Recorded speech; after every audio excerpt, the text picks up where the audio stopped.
Okay, so good evening, good afternoon, and good mornings. I am Daisaku Higashi, professor at Sophia University in Tokyo. I have been planning and organizing this event and will moderate this session today. Thank you so much for attending this special lecture by Ms. Ameena Mohammed, UN Deputy Secretary General. We are extremely honored and excited to have here her lecture today. Hi, Ameena. Thank you very much for coming. Can you make it? It's a pleasure to be with you. I can hear you. Can you hear me? I can hear you. Thank you so much for your commitment, time, and the cooperations. And before her special lectures, we will have some initial remarks. I also would like to inform you that today's session has simultaneous translation between Japanese and English. So if you want to listen to the event in the Japanese, please go to the translation box and appoint the Japanese one. We will also record today's session and upload it in our website in the future. And you can also send your question to Q&A box for us. So then I'd like to ask Professor Tsutomu Sakuma, Chancellor of Sophia University, to have some initial remarks. Professor Sakuma, the floor is yours. Thank you. Ladies and gentlemen, in the name of Sophia University, I welcome Deputy Secretary General, Mrs. Ameena Mohammed.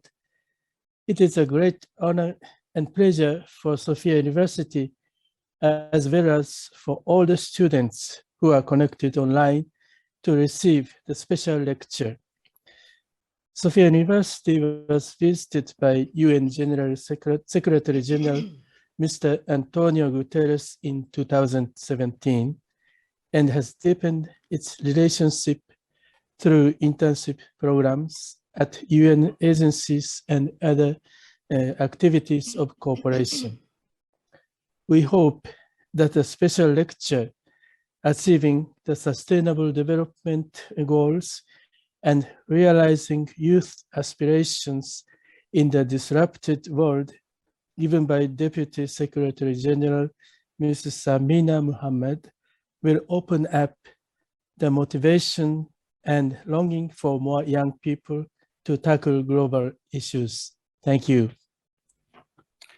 Thank you very much, Professor Sakuma. Then I'd like to ask Professor Yoshiaki Terumichi, President of Sophia University, to have some initial remarks. Terumichi-sensei, the floor is yours. Thank you. Hello, everyone. I'm Yoshiaki Terumichi, President of Sophia University. On behalf of Sophia University, I'd like to express my sincere gratitude for being able to welcome Her Excellency Ms. Ameena J. Mohammed, Deputy Secretary General of the United Nations, to our university. Having strongly acknowledged the need for collaboration across the world, in these times that we live in, we must seize the moment to renew and deepen our understanding of the significance and functions of the United Nations. Therefore, this valuable opportunity to hear a direct address by one of the top players of the United Nations in person should bring us closer to the many emerging challenges faced by the world today. I'd like to welcome Her Excellency Ameena J. Mohammed with the hope that this lecture will offer momentum for all of you to think about the future world in the context of the globally shared SDGs. Thank you. Thank you very much, Professor and President Terumichi. So now I'd like to ask Ms. Kaoru Nemoto, Director in UN Information Center in Tokyo, to have some initial remarks. Ms. Nemoto, the floor is yours. Thank you. Warm greetings from United Nations Information Center in Tokyo. I would like to express my deepest gratitude to Sophia University for organizing today's symposium during the university's UN Weeks, which has become a flagship initiative of Sophia since 2014. I would like to thank Chancellor Sakuma and President Terumichi for their leadership in promoting the UN Weeks. Earlier this month, UNICEF published an alarming report indicating 1 in every 7 of those between age 10 and 19 are facing mental health challenges. COVID-19 pandemic has contributed a lot. Last month at the United Nations, the top idol group BTS sent a message of encouragement to all young people around the world. They challenged their generation being called the COVID lost generation by saying that a more appropriate name would be the welcome generation, because instead of fearing change, this generation says welcome and keeps pushing ahead. I hope today's symposium would provide us with encouragements to deliver on the promises of the SDGs. We have only 9 years left, and we need to join our forces together to push. I count on your energy and activism. Thank you very much. Thank you very much, Ms. Nemoto. So now it's extremely honor for me to introduce today's speakers, Ms. Amina J. Mohammed, the Deputy Secretary General of the United Nations, virtually #2 at the UN Systems. She is also chair of the UN Sustainable Development Group. Prior to her appointment, Ms. Mohammed served as Minister of Environment in Nigeria, where she steered the country's effort on climate action and effort to prevent the natural environment.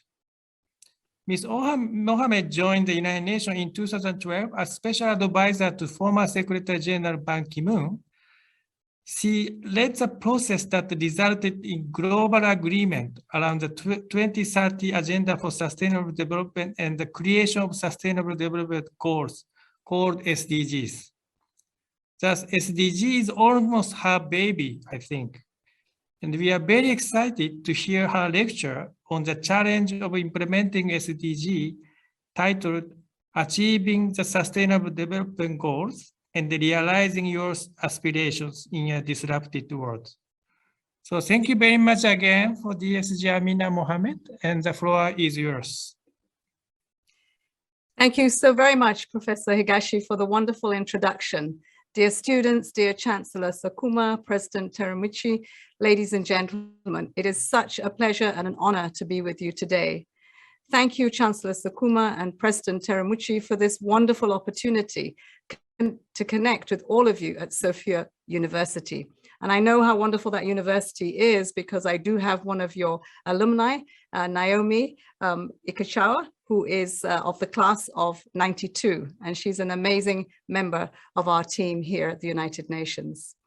Many of you are no doubt joining today's conversation with an eye on your own futures. And I can understand if you are looking both around and ahead, you see many, many reasons for anxiety and uncertainty amongst the disruptions.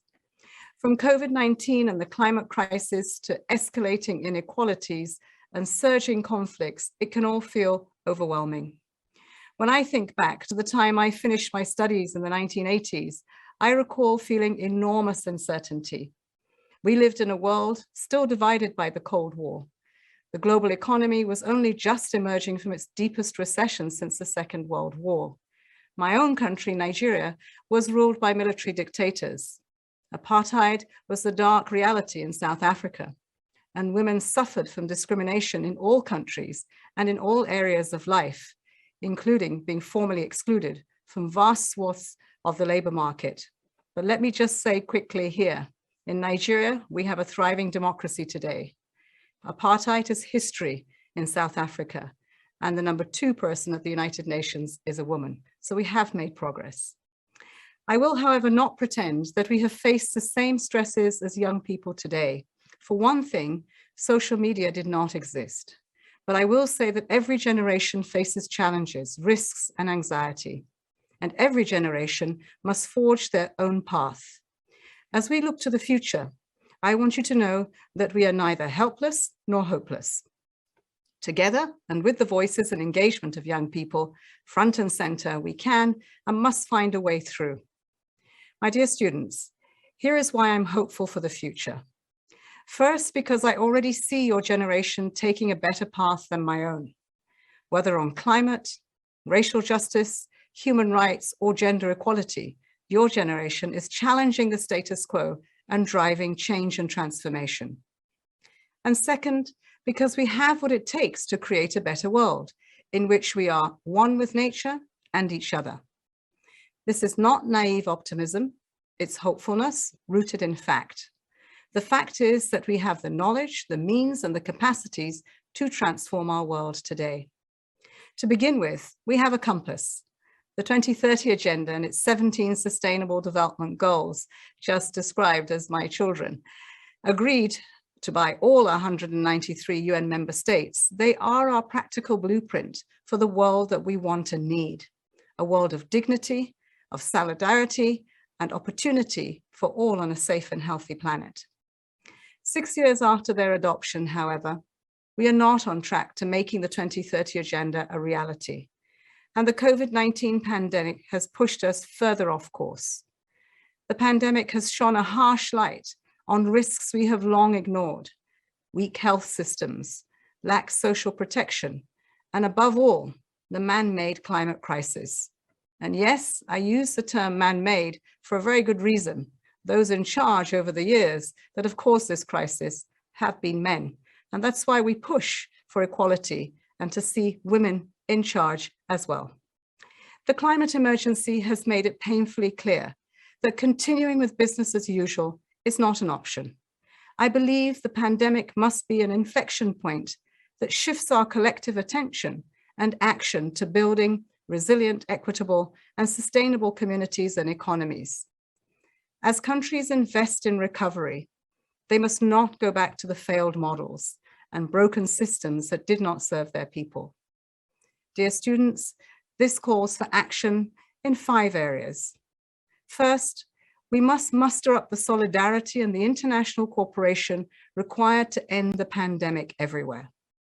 The Secretary General and the World Health Organization have just launched a global COVID-19 vaccination strategy, a detailed plan of action designed to get vaccines into the arms of 40% of people in all countries around the world by the end of this year, and 70% by the middle of 2022. With vaccine production now at nearly 1.5 billion doses per month, this is possible, but only if we ensure that distribution is equitable and fair. For everyone's sake, we must urgently bring all countries to a high level of vaccination coverage. Second, we must safely expand social protection programs. Today, 4 billion people, more than half the world, face destitution if they lose their job or source of income. Ensuring that they have protection is the single most effective measure we can take to end poverty and to leave no one behind. Third, we must build resilience and reduce inequalities. We must ensure that quality essential services are available to everyone. The pandemic revealed enormous inequalities in access to clean water, to sanitation, energy, and key technologies. Working to guarantee universal access to these services must be an integral part of the global recovery. We need bold investments in everything from quality education to sustainable infrastructure to decent work, and in particular for young people. Japan has made significant contributions in this area, building up access to services in all regions of the world and boosting human security, particularly in Africa and Asia. Fourth, we must accelerate the shift towards carbon neutral green societies. This requires greater investments on multiple fronts: to develop and implement low carbon solutions, to support industries and their workers affected by the transformation and transitions, and to build resilience against climate-related extreme weather events. Japan's leadership and innovation on climate action and disaster risk reduction is critical. And so too is next month's climate conference, COP26 in Glasgow, which must put us back on track to limit global temperature rise to 1.5 degrees above pre-industrial levels and avert climate catastrophe. Fifth, we must build new partnerships for sustainable development and commit to leave no one behind. We must do more to helping developing countries mobilize the resources they need to effectively respond to the pandemic, relaunch their economies, protect their people, and become equal partners in our world. This requires ending the outrage of vaccine inequity, tackling debt distress and illicit financial flows, supporting more direct investments, and fulfilling official development assistance commitments. Dear friends, ambitious action in these 5 areas today can get the world back on track and secure a better world for all tomorrow. We have the means and the knowledge. What we need is the political will. Japan plays a critical role in all of this. I want to express the gratitude of the United Nations for your country's constructive engagement through the multilateral system and as a member of the G20. We need this engagement today more than ever. And we particularly need your engagement, the engagement of young people. The United Nations is committed to do all we can to ensure young people have a seat at the table and their voices are not only heard, but they also shape the resolutions, the plans, the policies, the tomorrow. This is also a key element of a landmark report that we just released on the future of multilateralism. It is called Our Common Agenda, and I encourage you all to take a look at it. Dear friends, I began by speaking about the anxiety many of you feel when looking at the world today. We are undoubtedly at a grim moment. But I like to remember that if someone had told me in 1985 that no country would use nuclear weapons for the next 35 years and counting, I would not have believed them. Japan is a leading influence for global progress in the area of nuclear disarmament. I hope you're all proud of your country's work to remind the world that nuclear weapons must never be used. One country can and does make a difference. Indeed, one person can start a movement that makes a difference. I urge you to continue to raise your voices. Together with your idealism, your passion, energy, creativity, commitment, and indomitable spirit, we can create a better world and make the promise of the 2030 Agenda a reality. I believe it because I believe in the youth of today for the youth of tomorrow. Thank you.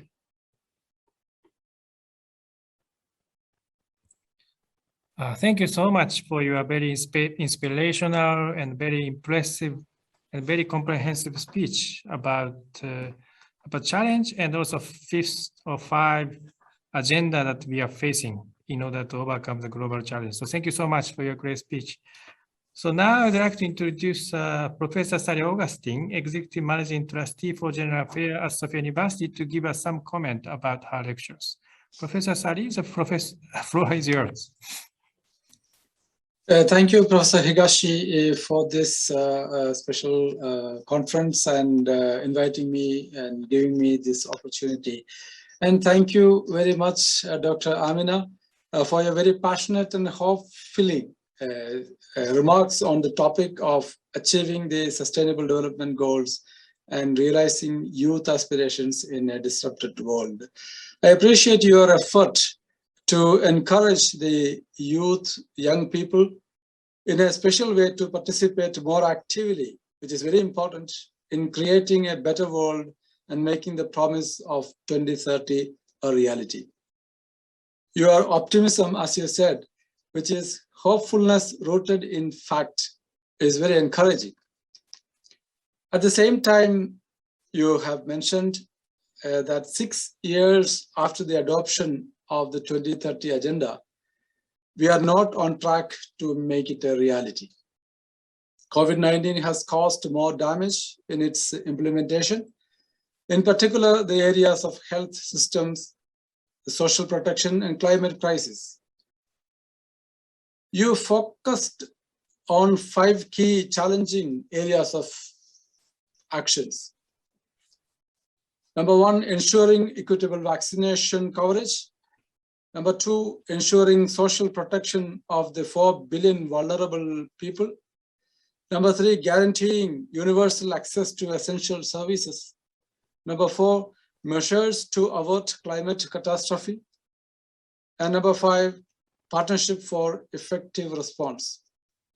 And of course, Japan's specific role and contribution to certain areas are emphasized, and no doubt they are significant.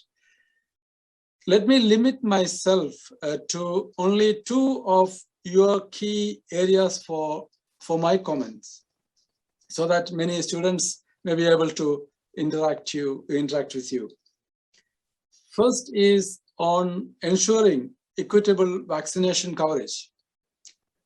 As we know, the pandemic experience has made severe damages to the progress of the SDGs, as well as showed new challenges like issues of unequitable distribution of vaccines, or for that matter, the world's inequality exposed. Also, it has showed us some positive elements like coming to know that there are better ways to communicate, better ways to act. And now, how do you think that the pandemic damages will affect the goal setting itself in 2030? Is there any reconsiderations of the goal setting or any new recovery plan from the UN to suggest to countries or agencies? And the second point I would like to mention is that you have mentioned the critical role of Japan's leadership in innovation on climate action and disaster risk management. You mentioned also of the urgency of averting the climate disaster. I am from India, and India is now having a very huge problem of flood and landslide and so on, which is also the case in Japan. Very often we see, and it's a very, very real experience. And we have no doubt that the SDGs are common and universal goals for making this world still better. These goals contain moral values requiring individual, institutional, and social commitments and sacrifices. In that sense, the effort to limit the global temperature rise to 1.5 degrees, etc., are to be strengthened.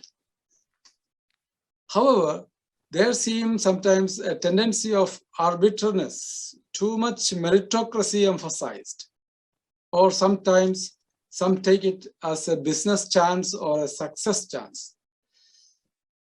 Another type of competition taking place where weak institutions or states are sometimes unable to act according to the global demand. How do you recognize the dark side of the SDGs promotion taking place in the world today?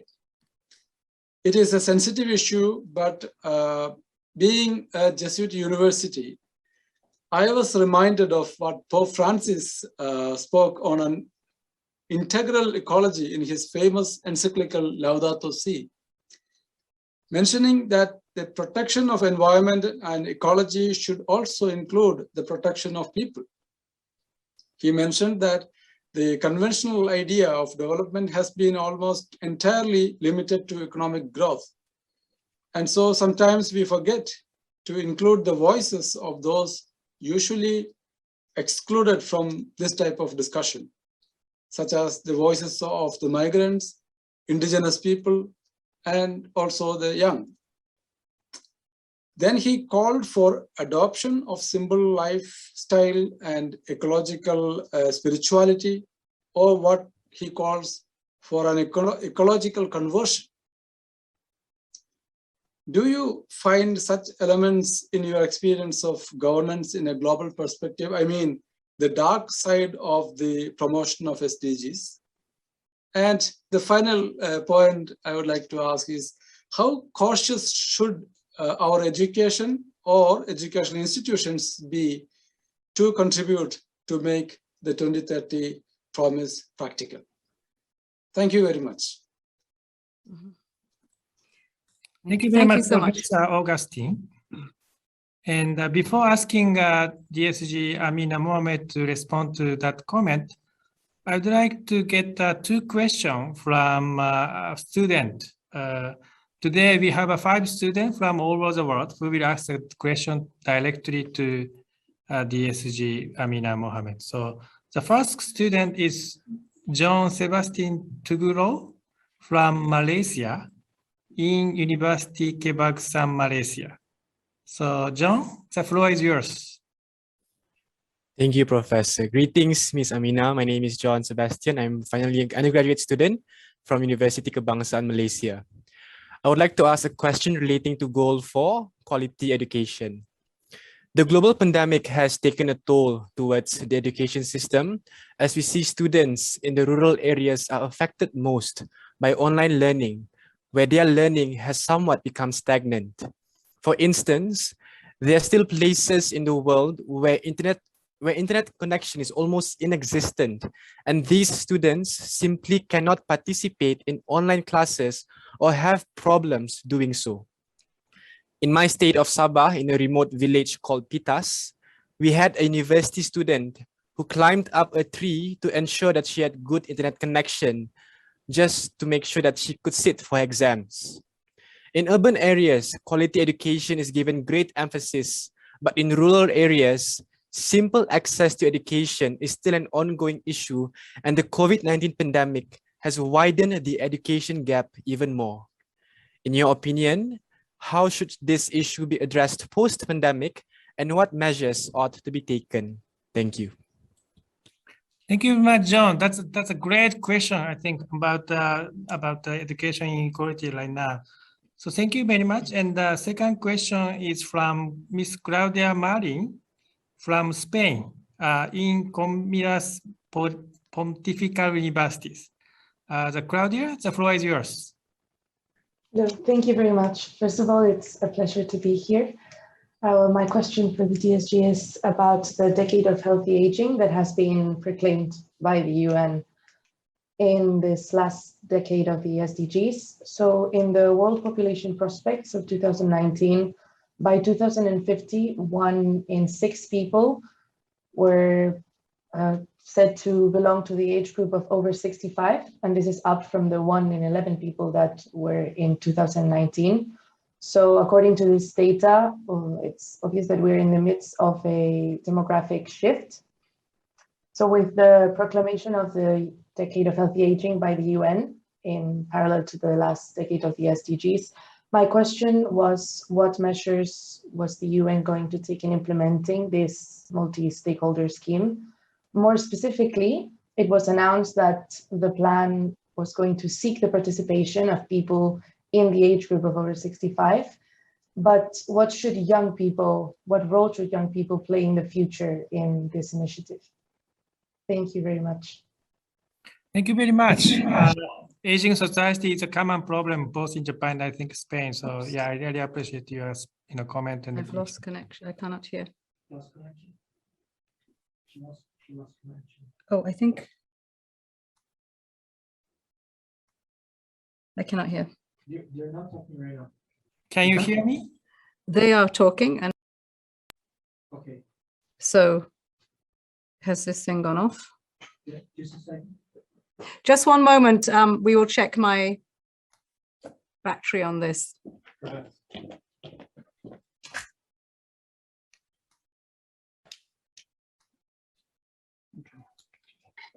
Yeah, this is a very Technology. live. It's a very live. But We will come back to you shortly. I have a battery problem. I can hear you very clearly.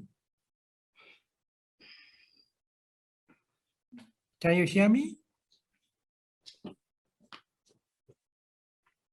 Tell Victor's number 3.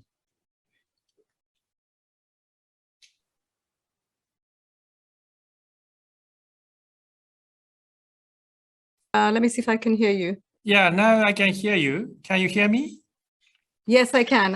I apologize for that.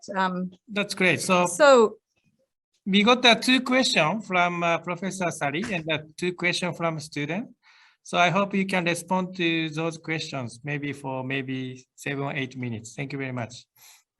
I will try my very best. Very good questions and ones that we're constantly challenging ourselves in the United Nations. Absolutely, Professor, hope is the commodity that we trade in the United Nations. Without it, we won't be able to close the gap between realities and aspirations. And so really important.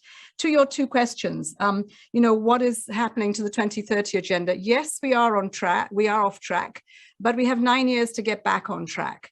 And we will not be rehashing the goals until we get to them. Let's not fail before we get to the goals. So we have 9 years to do many things. The response to COVID gives us an opportunity to do things much differently in terms of our recovery.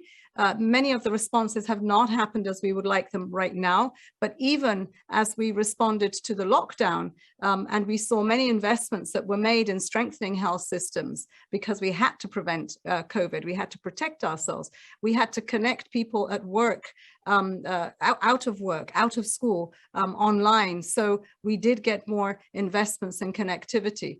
Many things happened that we must build on, we must not lose. Our social protection programs became stronger, not where they need to be, but at least there was a focus on them. And so we believe that the 2030 agenda can be achieved, but it requires much more effort, much more scale and a sense of urgency to get the resources that are required for it.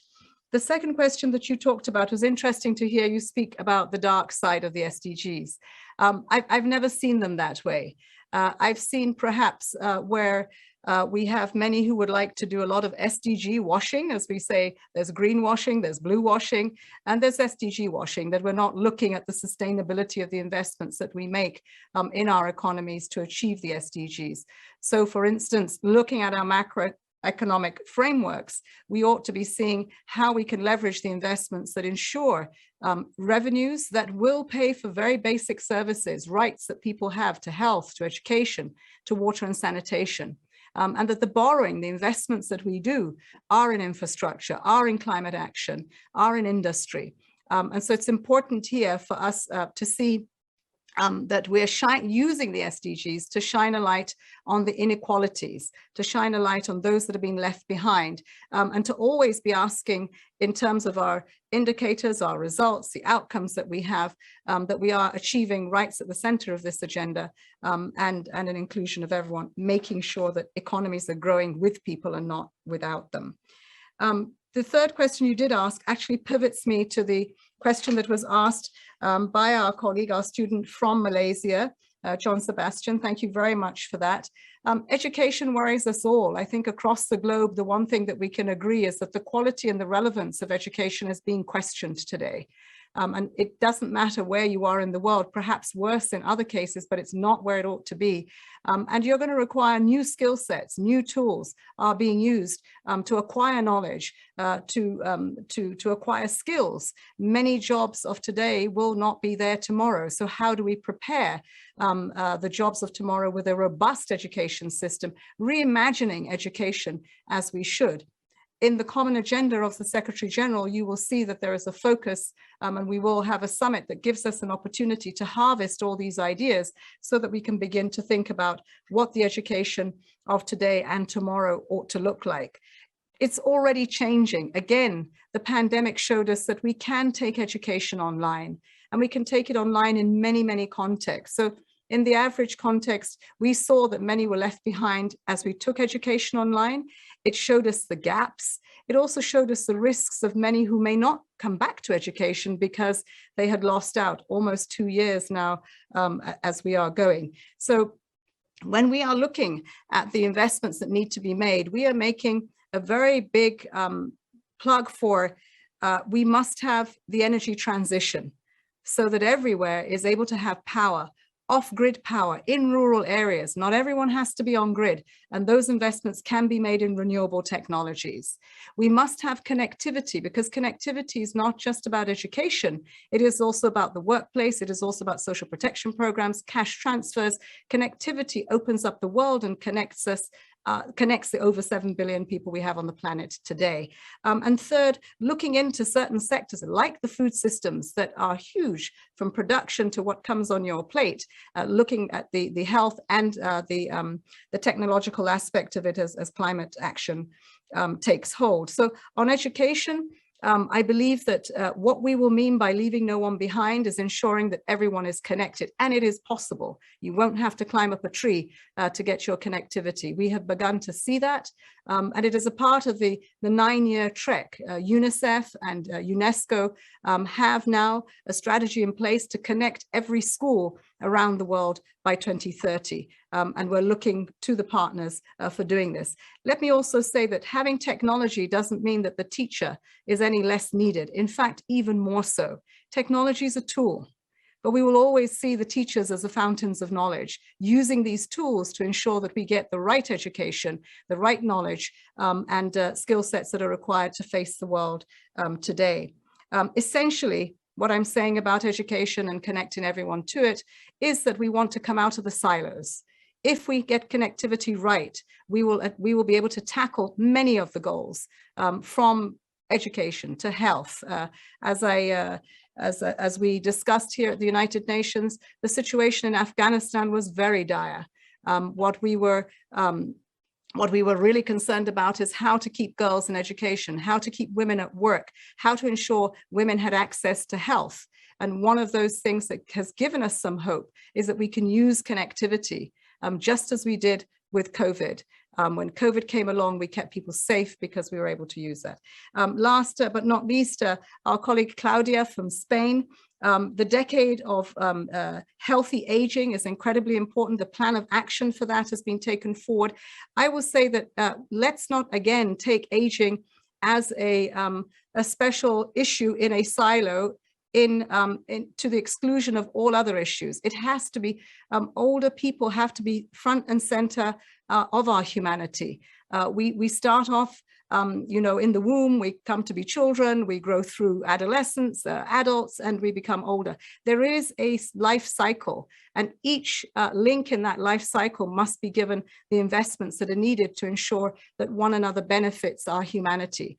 And that link for those who are elderly is one that we have not paid attention to. We've talked about the largest cohort, which is you, the youth, but what is really important is investing in what surely you will be tomorrow, old.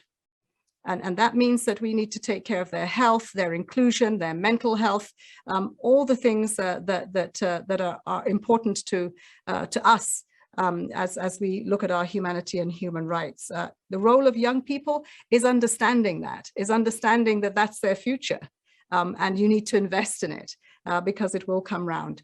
It is an area that we haven't put much attention on, and so I hope that in the Sustainable Development Goals, when we talk about leaving no one behind, that we bring in the elderly, but not just as an old person, but the elderly in many different ways. Those who have suffered from HIV and AIDS, those who have mental health illnesses, those who are excluded for one disability or another, for which we have over 1 billion people on Earth, and a large percentage of them the elderly. So inclusion, leave no one behind, take this strategy and ensure that young people are part of those who will help to implement it. Thank you so much for your very thoughtful and very comprehensive response to the question by both Professor Sari and also students. Thank you so much. We have more 3 students from all over the world. The first one or third one is Isabella Romeo Angel, undergraduate in Pontificia Universidad Javeriana from Colombia. So, Isabella, the floor is yours. Thank you, Professor Higashi and Deputy Secretary General. I would like to ask a question on social and environmental activists who advocate for the defense of resources and life in Colombia. In 2020, Global Witness recorded the most dangerous year for environmental activists, with a total of 227 murders in a year. Colombia shamefully recorded the highest numbers of these activists murders, with 65 in 2020. In Colombia, attacks are often performed by paramilitary groups who have expanded their territorial control as a result of the poor implementation of the peace agreements since 2016. These attacks are mainly directed at activists who promote the substitution of illicit crops and defenders of natural resources. My question is, how can governments and citizens use the Sustainable Development Goals as a platform to manage these threats to the lives of environmental activists? Thank you very much, Isabella. That's a great question based on your actual experience in your countries. So the first student is Miss Mr. Baba Sira, who is a PhD student actually at the Sophia University, but who is from Liberia in Africa. So, Mr. Baba, the floor is yours. Thank you, Professor. Thank you for your excellent and well-rounded lecture, Deputy Secretary General Mohammed. Well, just when we think that sub-Saharan Africa has moved away from coups and counter coups, it seems as though it always re-emerges and it always comes back. So my question would be then, it has become obvious based on recent developments that constitutional changes for third-term presidential mandates and reactive military interventions through coup d'etat pose a substantial national and regional threat to sustainable peace, security, and democratic gains in African countries. The Mana River Basin countries of Liberia, La Côte d'Ivoire, Sierra Leone, and Guinea-Conakry being an example. Therefore, what commitments and/or new commitments can the United Nations make for working to prevent problematic constitutional changes that trigger reactive military interventions through coup d'etat? Thank you very much. Thank you very much, Babas. It's very important question, I think, about the political stabilities and also maintenance of the democracy in the Africa. So thank you so much. So the last question from will come from Aoi Higuchi, undergraduate at Sophia University here in Tokyo. Higuchi-san, the floor is yours. Thank you so much, Professor and Ms. Mohammed. I would like to ask a question about gender issues in child labor. I believe that girls are present in less visible forms of child labor, such as domestic work in private households. So my question is, how is the UN responding to these hidden forms of child labor, and what are the key challenges in tackling these issues? Thank you.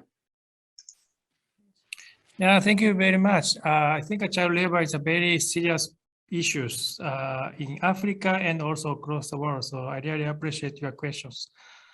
So DSG Amina, we got 3 great questions from the student from all over the world, and I hope you can respond to them, hopefully by 7 or 8 minutes, because we also have some question from chat and a question answer box. Thank you. Thank you very much. I'll try to do my best, but these are very deep questions. And in each case, let me just say that we look to the root causes. We don't want to continue addressing what happens at years down the line after ignoring and investing in systems and rights for these. So root causes are important. How have we framed a response to root causes that have addressed child labor, that have addressed the right to voice, that have addressed, I would say, democracy, those that are a work in progress and quite weak? That's the SDGs. The framing of the SDGs allows us to look at basic rights and to ensure that people are living above the poverty line and are able to grow and aspire to their aspirations, but also that economies are strong and that they are inclusive and that we are looking to our environment. So really our humanity, our home, and rights at the center.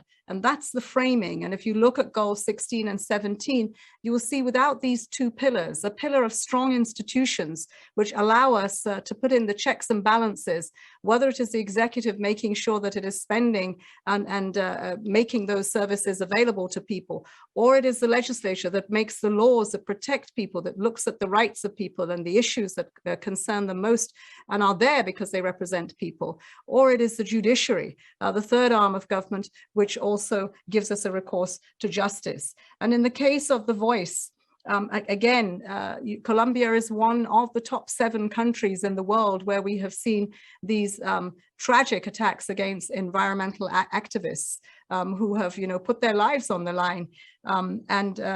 We see that there are instruments. The Escazal instrument in Latin America is one that we support and we continue to try to get implemented. But it is very important that governments themselves support that right to the voice for the protection of our environment, for the protection of people, and see that is used. The UN tries the best that it can in our country teams to reinforce and to partner with civil society and to call out when these atrocities do happen, and to continue to say that we have a right to a voice and we have a right to a voice that we do no harm to, that protects our environment. So continue to fight for the rights of our environmentalists. People must be taken to account when they do that. I mean, I noticed that you had said that in Colombia, of course, that we're dealing with non-state actors who are benefiting for some of the illicit activities in the country. Again, there is a program to try to make sure that comes to an end. We need to be a part of that, and environmentalists need to be at the forefront.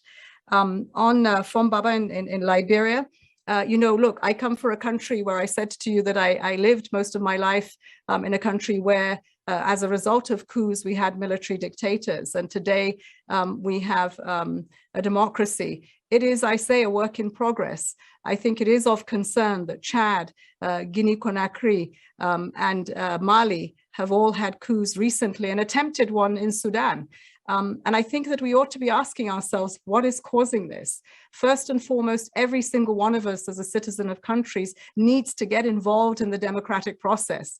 It's not going to be handed to you on a silver platter. You have to fight for democracy, and you have to ensure that your voice is heard, your vote matters, and that it's not just about an election. It's about the years between the elections that strengthens processes, strengthens the foundations of democracy, demands from very different institutions. My greatest concern was seeing the number of people on the streets celebrating a coup. That's never happened before. And I think that, now we have to be concerned about that. There is a trust deficit in many governments. The social contract in some places is very broken. So I think we have to go back to the drawing board and question what it is that gets us this situation that we moved so far apart. So again, back to basics.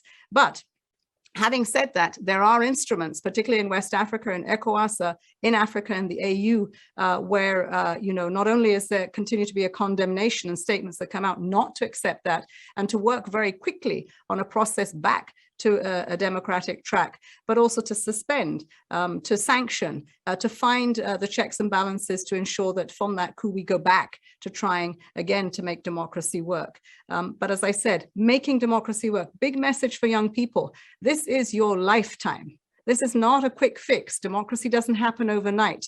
Democracy in the United States has been over 100 years and it's still having its challenges.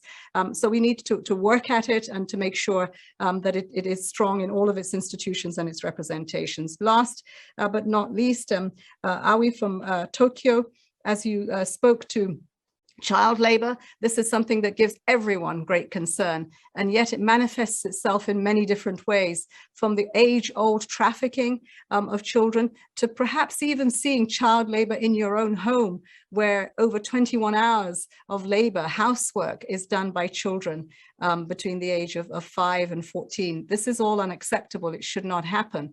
In many cases, there are circumstances where people will tell you they have no choice. There is always a choice.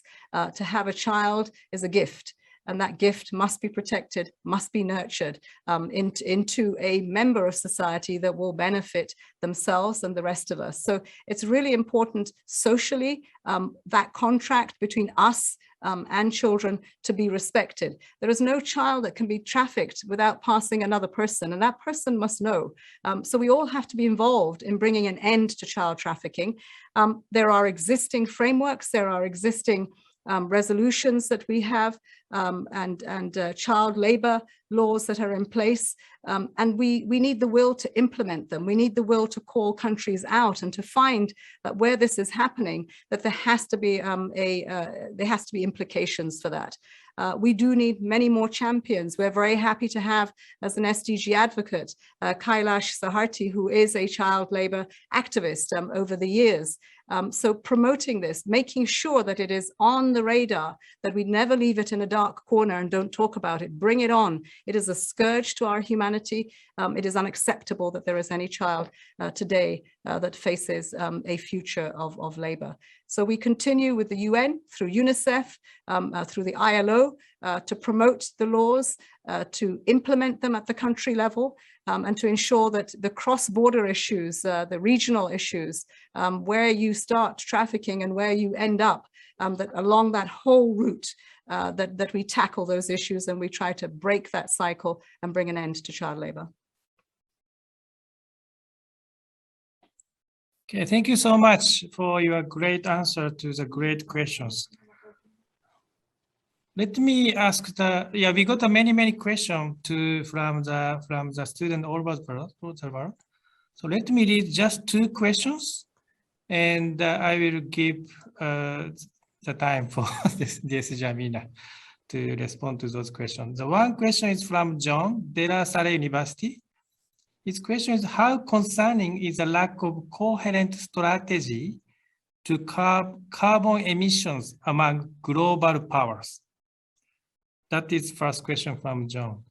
The second question from Miss Mano, high school student in Japan.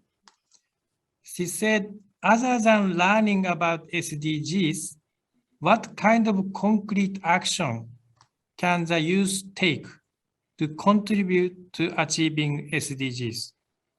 So maybe your answer could be kind of overall conclusion to this particular session. So yeah, you have maybe 7 minutes to finish. Thank you. Thank you so much, and great questions. Again, of course, the carbon emissions and the situation that we find ourselves in the world is totally unacceptable. This has been decades of a part of the world that has grown and prospered with these emissions, and it has caused damage to those who have least had anything to do with it in developing countries, emerging markets, and who will struggle to get to anywhere near the place of development that many developed countries are at. So there is a tension in where we see ourselves in developed and developing countries, emerging markets, to try to face a forward-looking commitment to net zero by 2050 and actions that need to be in place by 2030 so that we can get the 1.5 degree world that we need to survive. And it is, again, a very basic understanding that our humanity depends on that, and therefore our home must become the one place that we begin to protect and to try to recover. We know this is possible because the Montreal Protocol allowed us to deal with the ozone layer. It is now healing, so it is possible. The Secretary General has advocated for the end to the use of fossil fuels, in particular coal. And that is a challenge. Many have made that commitment. The transitions will be difficult. They need to be just. The G20 is at the heart of this because this is where 80% of the emissions are. So it's very easy to know where those emissions are happening. Individually, as young people, you can take action with your governments in trying to advocate for the transition to happen sooner rather than later, because over a certain line, the science tells us it's too late. We are on track for an over 3 degree world. We need to roll it back very quickly. There are a couple of countries that are still outstanding on that. There are other countries that can do even better than what the targets are that have been set. So it gives us great concern that we are going into Glasgow with not a lot of faith on as much that could be done on the emissions and the use of fossil fuels and really getting onto a just transition, on the resources that are required to help us do that transition from fossil fuels, the 100 billion, which is really a handshake in the world to say that we will have the resources for these green transitions, blue transitions. And last, of course, but not least, the amount that needs to be spent on adaptation. We have heard today how many countries face floods. Many countries are already facing the wrath of the melting glaciers and the extreme weather events that we have. So adaptations is key, and we need to make that happen now with the resources that are needed. We've asked that the World Bank provide 50% of its climate spend on adaptation. We are yet to see that, and so we continue to advocate for it, and I hope everyone in this university will take up and send an email to the bank and say 50% of your climate spend must be on adaptation. So the carbon emissions, very big, very high on our agenda, the mitigation, the 1.5 degrees. It's doable. It needs a lot more political will to bring all members of the G20 into a space where they can deliver on this. On the SDGs, concrete actions. Understand the SDGs as more than 17 goals. It really is about the way that a country takes its economy. When it invests in the goals, let me say 7 to 15, those investments will create jobs. Those investments will create a greener environment. Those investments will connect people. And those investments will provide growth in economies for revenues that can pay for the first 6 goals, bringing out people from poverty, because you will have a social protection floor, a percentage of GDP, that you will have services for health, for education, for water and sanitation, and all of that. Take it standing on those 2 pillars of the strong institutions, the rule of law, justice, and the partnership with Japan, the partnership with the university. Partnerships are important, bringing them together. And there are many things. I mean, look, from making sure that you're not a part of the pollution in the world, whether it is waste or the consumption patterns that you have, to the advocacy that you can do, to getting out into the field to provide health and water, where perhaps, you know, you will have acquired so much education. Don't take it for granted. You are the few that are elite in this world that many don't have. So any little step that you take is a bigger footprint in a greener world and a more prosperous world. And, you know, it's at this point, I can't see you all, but I am truly energized by, you know, young people and their thoughts. Keep engaged, know that it is a journey, and that each footstep that you take in that journey must be a green one, must be one that has empathy and solidarity with those that don't have, and must be constructive, proactive, and must be full of courage of your convictions for a better world. Thank you so much for your great answers, and also thoughtful response, and also overall conclusions about today's event.